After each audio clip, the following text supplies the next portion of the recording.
Today on Flossie, we're going to be dropping the transmission out and pulling the engine to get ready for major repairs this winter. Those of you who have been following, you probably know that this old Jeep leaks like crazy, so that's the main purpose for this. I'm not doing a complete professional rebuild, just a fresh gaskets, a couple new bearings, and a few new parts, but mostly putting it back together how it was.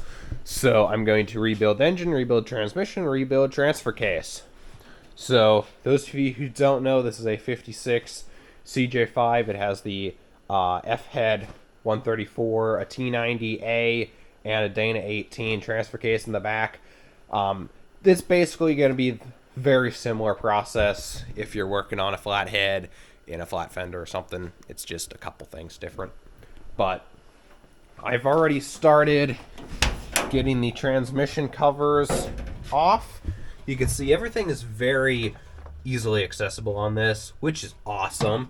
So I'm planning on dropping the transmission transfer case as an assembly down out from underneath, sliding under the frame while supporting the back of the engine.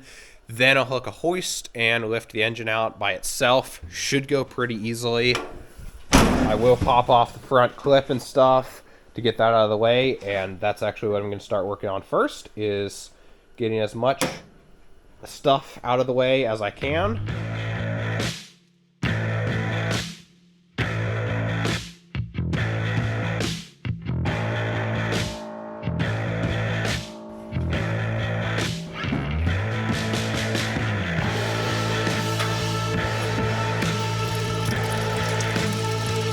Radiator's draining.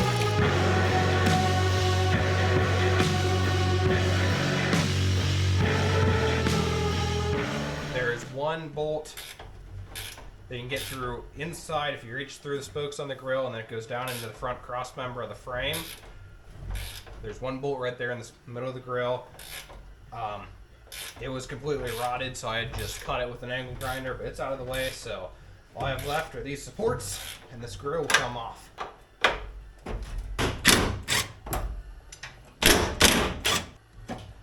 Grill is coming off for probably the first time since the factory.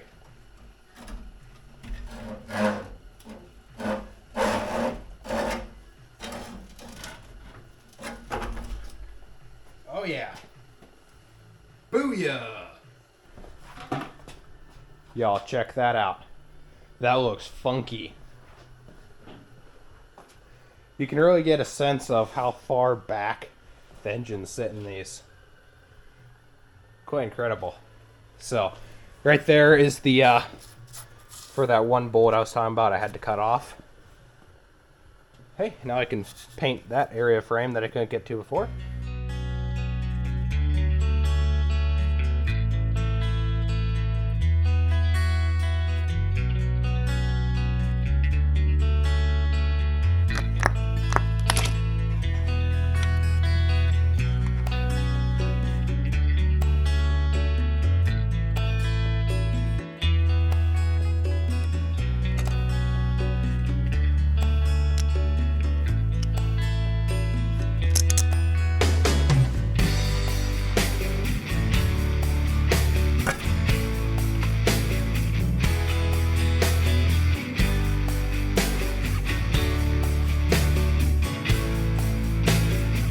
Rule number one: never work on an engine unless you have pizzelles or some sort of cookie.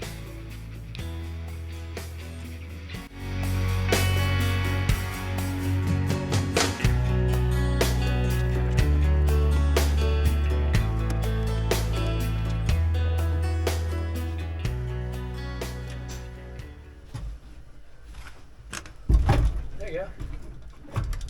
He's separated. Take the clutch fork with it. Try dropping it down some. A little bit. There you go. Okay. Hold up. That's it, sir. Yeah, I guess keep going down. Yep, down slow. Yep, down.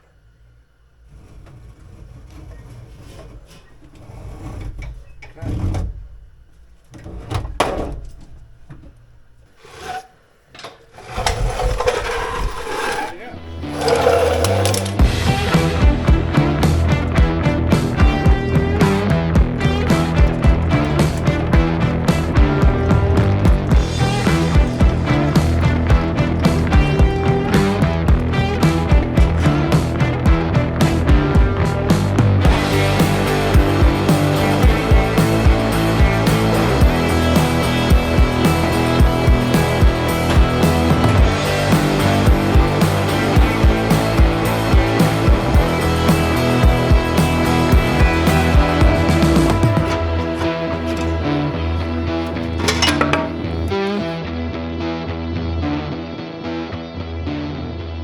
As you can see, we have a very lame Jeep. Like, look at that. It doesn't drive, it doesn't go vroom vroom. Like, so lame. We got the Hurricane out of the CJ5.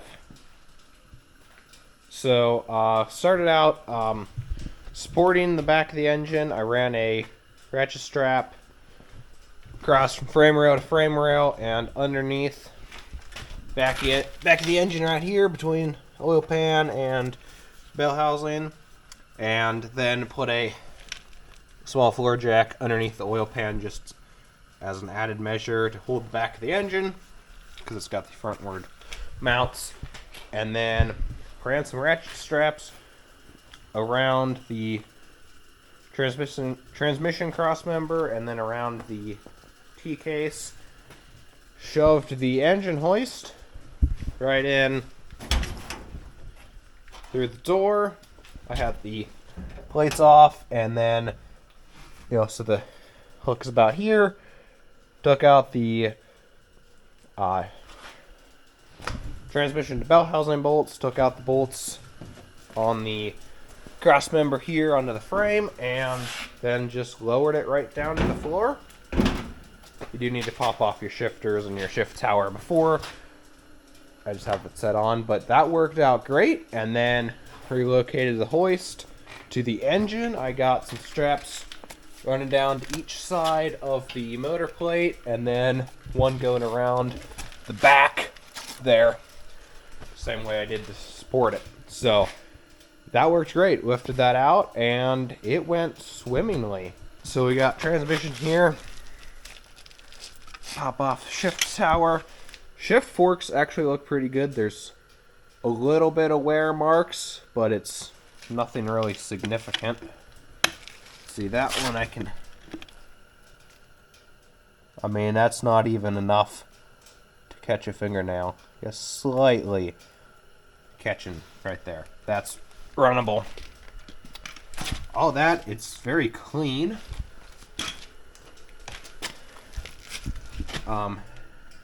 No rust or anything. Doesn't appear like there's any pitting, which is really awesome. Second and third gear is working. We got that oil slinger there. Looks like it's beat up a little bit. The first and reverse gear definitely has some wear on the ends. It's a little bit rounded off. But, I mean, that's going to be typical with a non-synchroed gear. The reverse idler has similar wear rounded off. It's slightly worse. Again, nothing really that's going to make it horrible. So, that should be fine. Just get fresh bearings, seals, synchros and stuff. We should be good. The clutch has definitely got... There's still quite a bit of material left, but it's definitely been hot and glazed over. So I'm going to be changing that while it's out. Pressure plate, all that good stuff. Engine sitting there pretty good. The flywheel has some gears gone,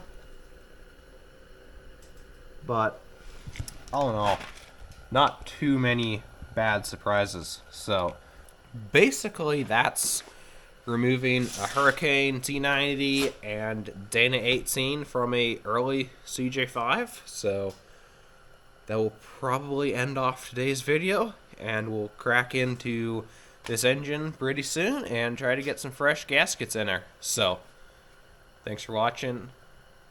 I'll see y'all on the next adventure type deal.